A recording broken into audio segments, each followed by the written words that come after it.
భర్త జాతి ముద్దుబిడ్డ డాక్టర్ శ్యాంప్రసాద్ ముఖర్జీ వర్ధంతి సందర్భంగా వారి స్మృతికి ఘనమైన నివాళులు అర్పిస్తున్నాను. డాక్టర్ శ్యామప్రసాద్ ముఖర్జీ బహుముఖ ప్రజ్ఞాశాలి. ఒక విద్యావేత్తగా, ఒక న్యాయవాదిగా, ఒక రాజకీయవేత్తగా, ఒక జర్నలిస్టుగా అనేక రూపాలు వారు ప్రదర్శించారు. ముఖ్యంగా ఒక రాజనీతిజ్ఞుడిగా ఈ దేశ చరిత్రలో వారు నిలిచిపోయారు. ఈ దేశానికి స్వాతంత్రం వచ్చిన తర్వాత మొట్టమొదటి బలిదానం చేసిన యోధుడిగా అటల్ బిహారీ వాజ్పేయి గారు వారిని వర్ణించారు. అంటే వారితో అనేక సంవత్సరాల పాటు సహాయకుడిగా అటల్ బిహారీ వాజ్పేయి గారు పనిచేస్తున్నారు. వారు ఆ విధంగా వర్ణించారంటే మనం అర్థం చేసుకోవచ్చు. వారు అతి చిన్న వయసులోనే ఒక సంపన్న కుటుంబంలో పుట్టి, తండ్రి న్యాయవాదిగా ఉన్నారు. తర్వాత కలకత్తా యూనివర్సిటీ వైస్ ఛాన్సలర్గా ఉండేవారు. అటువంటి కుటుంబంలో పుట్టిన డాక్టర్ శ్యాంప్రసాద్ ముఖర్జీ ప్రజ్ఞాపాఠవాలు చూపుతూ చాలా ప్రతిభావంతుడైన విద్యార్థిగా చదువులో కొనసాగారు. ముందంజలో ఉన్నారు. 21 సంవత్సరాలకే వారు న్యాయవాద వృత్తిని పూర్తి చేసుకోవడం, 23 సంవత్సరాలకే కలకత్తా యూనివర్సిటీ సిండికేట్ సభ్యుడిగా కూడా వారు ఎన్నికయ్యారు.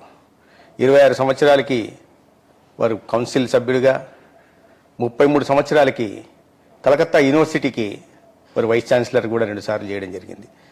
అదేవిధంగా కాన్స్టిట్యూయెంట్ అసెంబ్లీకి గెలవడం, తర్వాత క్రమంలో బెంగాల్ ప్రావిన్స్లో ప్రభుత్వాన్ని ఏర్పాటు చేసి దాంట్లో ఆర్థిక శాఖ మంత్రిగా పనిచేయడం, తదనంతరం దేశం స్వాతంత్రం వచ్చిన తర్వాత రావడానికి ముందు కాన్స్టిట్యూయెంట్ అసెంబ్లీలో ఏకంగ్రీవంగా ఎన్నికవ్వడం, స్వాతంత్రం వచ్చిన తర్వాత మొట్టమొదటిగా ఏర్పడిన నెహ్రూ ప్రభుత్వంలో వారు మినిస్టర్ కూడా, పరిశ్రమల శాఖ మంత్రిగా కూడా వారు పనిచేయడం జరిగింది.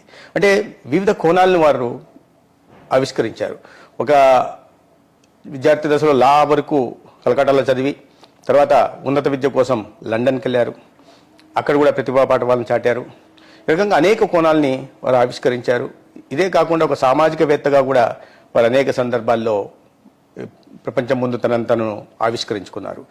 డాక్టర్ శ్యాంప్రసాద్ ముఖర్జీ గారి జీవితం గురించి వర్ణించాలంటే కొన్ని గంటలు, కొన్ని రోజులు అవసరం అవుతుంది. అటువంటి సమున్నతమైన వ్యక్తిత్వం కలిగిన, విలక్షణ వ్యక్తిత్వం కలిగిన నాయకుడు డాక్టర్ శ్యాంప్రసాద్ ముఖర్జీ. వారు విద్యలో అత్యంత ప్రతిభా పాఠవాలు చూపడమే కాకుండా ఈ అనేక సంస్కరణలు తను వైస్ ఛాన్సలర్గా ఉంటున్నప్పుడు అనేక సంస్కరణలను కలకత్తా యూనివర్సిటీలో తీసుకురావడం జరిగింది. మాతృభాషకి ప్రాధాన్యత ఇవ్వడం కానీ, సంస్కృతిని ప్రోత్సహించడం కానీ, లేదా ఆనాడు టీచర్లకు ట్రైనింగ్ ఇవ్వడం కానీ, లేదా వ్యవసాయ విద్యని యూనివర్సిటీలో ప్రవేశపెట్టడం కానీ, ఇటువంటి వినూత్నమైన ఆలోచనలతో యూనివర్సిటీకి ఒక కొత్త ధనాన్ని తెచ్చే ప్రయత్నం చేశారు. ఆనాడు టెక్నాలజీని అనుసంధానం చేసుకుని ఆ రోజే టెక్నాలజీ గురించి వారు ఆలోచించడం కూడా జరిగింది.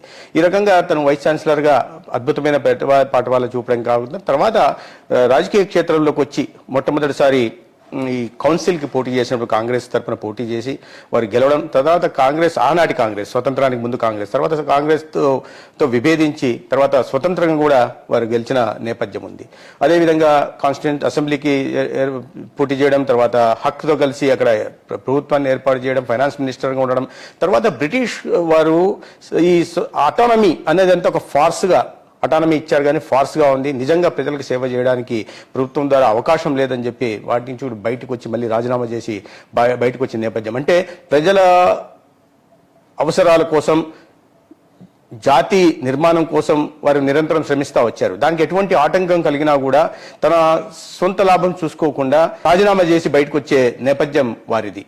అనేక సందర్భాల్లో ఇటువంటివి వారి జీవితంలో జరుగుతూ వచ్చాయి. అయితే వారు ఈ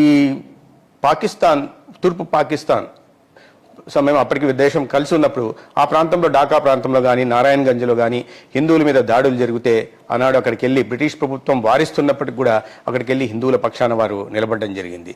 అదేవిధంగా డైరెక్ట్ యాక్షన్ జరిగిన